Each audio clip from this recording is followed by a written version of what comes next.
أنا لا أقارن نفسي بأحد، ولا أتدخل في شؤون أحد، ولا أنافس أحدا.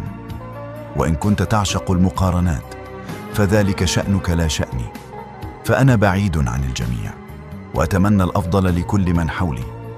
أحاسب نفسي كل يوم، وعندما أضع رأسي للنوم أنام بكل هدوء، لأنني أعيش بالطريقة التي تناسبني، لا بالطريقة التي تناسب غيري.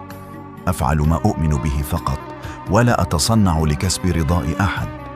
أعشق البساطة، لأنني تربيت في منزل لا يغلق بابه أبداً. تربيت على الاحترام، وعلى الكلمة الطيبة، والنية الصافية.